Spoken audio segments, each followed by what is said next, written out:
welcome to the Warcraft Academy guide to teach you how to play a Feral Druid in Mists of Pandaria patch 5.4. Now this guide was created by Tasmon, a Feral Druid with an impressive number of rank 1 passes and a very in-depth understanding of Feral's mechanics. So starting with your stat priorities, as a Feral your first priority is to cap hit and expertise, which is 2551 rating or 7.5% for each of those. After that you'll be looking for agility, then mastery, then crit, and then finally haste. Now, if you have the Rune of Reorigination trinket from Throne of Thunder, your stat priorities are massively altered due to the way this trinket works. This is an incredible trinket that still remains best today. In order to gain the most benefit out of the proc, you want to reforge so that your mastery, crit, and haste are all equal, with mastery ideally 1 point above the rest. The easiest and most accurate way to achieve this is via a program called Catus, and you can find a download link for this in the description. This tool was created by Raffi, who can't be given enough credit because it's a fantastic tool used by many top Feral Druids. When it comes to your gemming, it will again depend on whether you have the Rune of Reorigination trinket. If you don't, you'll go with pure agility in red slots, agility and mastery in yellow slots, and agility and hit in blue slots. With Rune of Reorigination, you'll be using a mixture of haste, crit, and mastery hybrids in yellow slots in order to keep your stats even. Either way, use Catus to make specific gemming decisions for your gear, and to decide whether a socket bonus is worth pursuing over pure agility. In the blue slots, you're using agility and hit by default. However, once you get over the hit cap, it's best to swap in agility and stamina instead. This won't give you a DPS increase, but the extra hit is useless, so you might as well gain some survivability from it instead. The following are the best enchants and professions for Feral. Blacksmith and engineering are best if you want to min-max, but anything will suffice as long as it gives a boost to stats, such as alchemy, jewel crafting, leatherworking, or tailoring. For glyphs, Feral doesn't have any mandatory glyphs, but there are a few that you might consider using in different situations. Glyph of Savagery is extremely useful for the start of the fight, or when there is a break in combat and you're unable to generate combo points.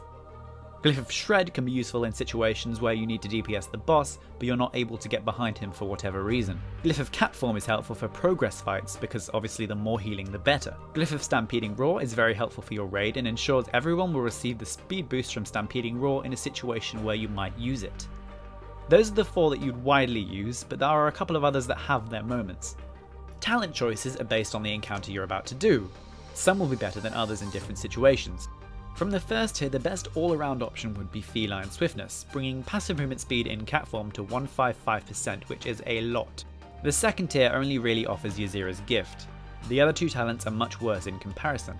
The third tier is a CC tier, but generally speaking, Typhoon comes out on top in most circumstances. The fourth tier looks interesting from the outside, but the energy refunding from Soul of the Forest is very strong and helps smooth out your rotation, and gets even better with gear, which means it's always your default choice when using the style of play we recommend. Force of Nature is a viable alternative now that Treants scale with mastery.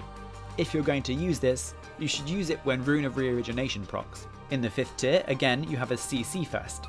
Most of the time, you'll want to take Ursol's Vortex, as it can be very handy in keeping a target or targets in place for an extended period of time. Sometimes Mighty Bash is good, but a lot of other classes bring a stun, whereas Vortex is quite unique, so it allows us to bring something a little bit different. The 6th tier is up for debate and ultimately down to your own personal playstyle and preference. Dream of Cenarius played to its maximum potential will provide the highest DPS out of any of the talents, but starting off and in some special circumstances, Heart of the Wild is more suitable. Dream of Cenarius requires a high understanding of how the spec works and how the encounter works, and generally makes the rotation a lot more complicated. Heart of the Wild requires less execution and keeps the rotation down to its most simple, which makes it the best option if you're starting out from the beginning or wanting to perfect your rotation. For gear, you want to be going for the 4 set bonus as quickly as possible. The 4 set is extremely nice as it allows you to get out of sticky situations if you're unlucky with combo point generation, and is also free combo points which you can't complain about. It can be used very nicely with target switching, which is a welcome change as Feral is notoriously bad at this. For your off-piece, the best non-Warforged items are the shoulders from Nazgrim, and for Heroic Warforged you want to be going for the leggings from Dark Shaman. For weapons, the Halberd of Inner Shadows is best if it's Heroic Warforged, otherwise get the Bind on Account Heroic Polearm from Garrosh, and after that the non-Warforged version of the Halberd is next. For trinkets, Rune of Reorigination from Throne of Thunder remains best, so do your best to go back and get the trinket if you don't have it. For your second trinket, you want Harem's Talisman, which is the multi-strike trinket. Ticking Ebon Detonator is a little worse, but still viable.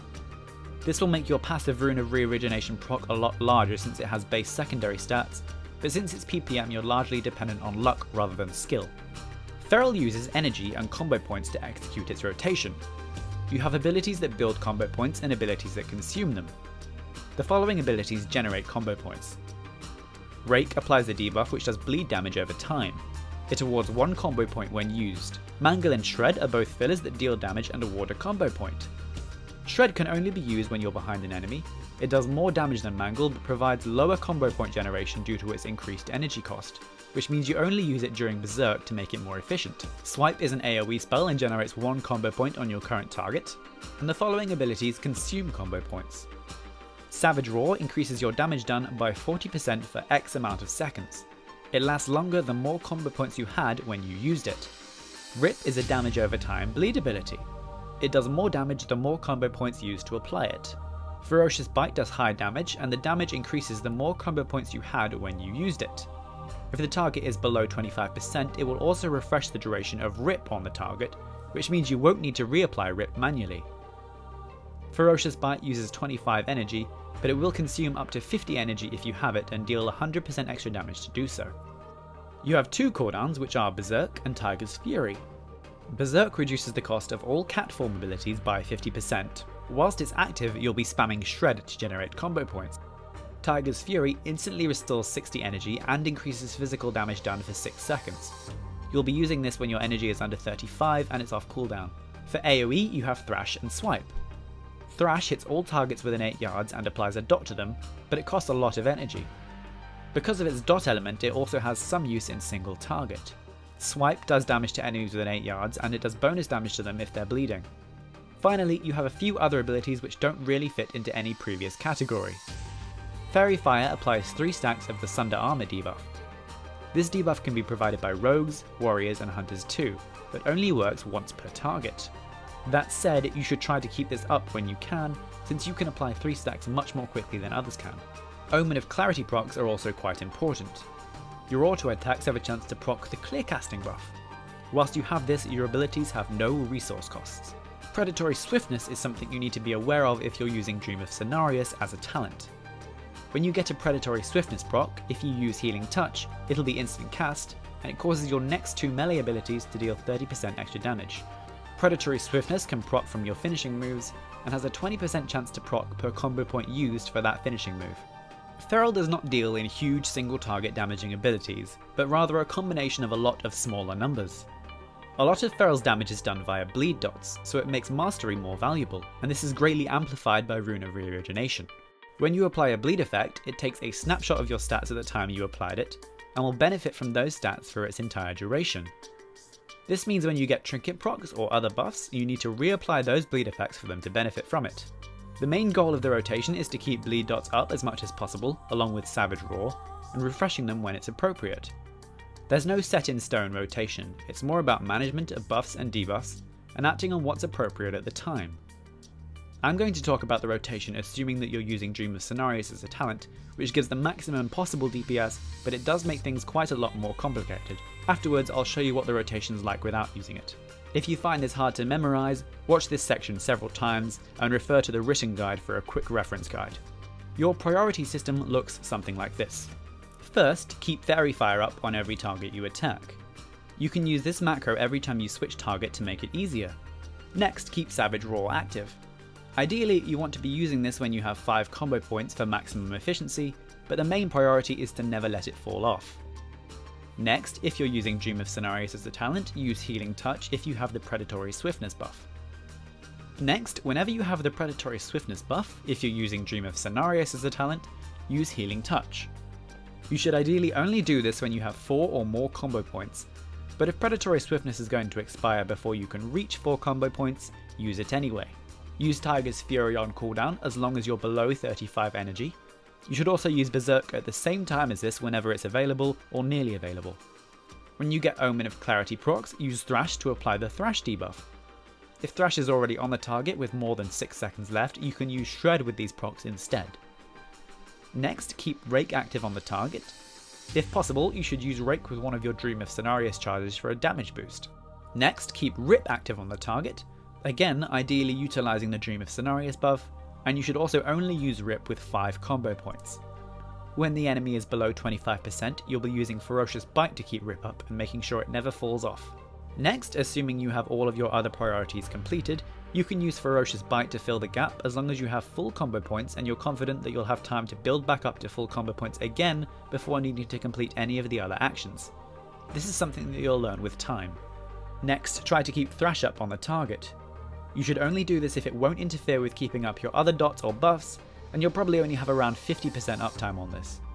Finally, your filler combo point generator is Mangle. Obviously the real priority of this can be higher since you use it to generate the points you use to execute your higher priority abilities. When Rune of Reorigination is active, use Rake as your combo point generator instead of Mangle, and when Berserk is active, use Shred exclusively instead.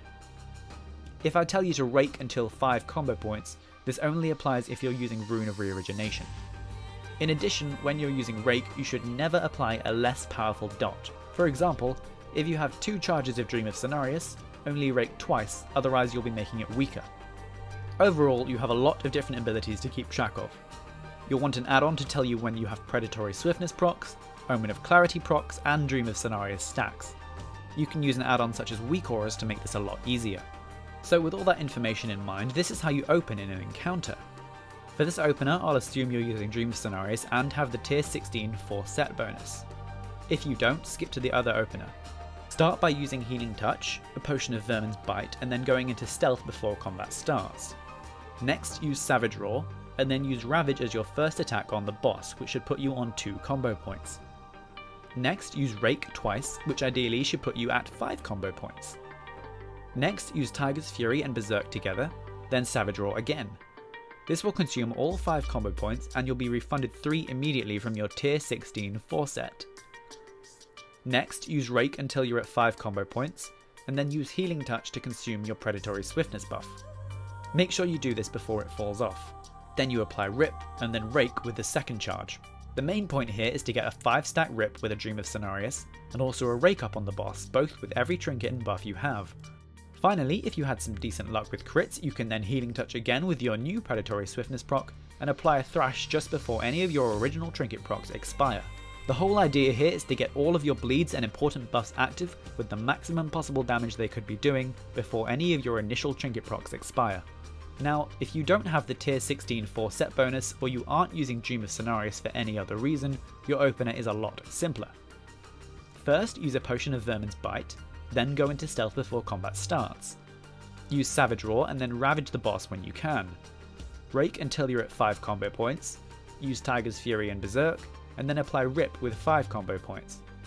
Apply Rake again, then apply Thrash and continue your normal priority list from then onwards. For multiple targets, keep Thrash up on everything and use Swipe to do general AoE if you're not needed to DPS a specific target. For a fight like Protectors, aim to keep all 3 bleeds up on as many targets as you can, and make the most of Rune of Reorigination procs to reapply those bleeds and make them stronger, but making sure the main target that you're DPSing gets the most attention. We might not do the greatest amount of damage to the adds in a fight, but even with a lot of AoE we still do a lot of single target compared to other classes. You can also use Soul Swap if you have Symbiosis on a Warlock, which will allow you to copy your bleeds from one target to another without having to manually apply them all. Just some advanced thoughts.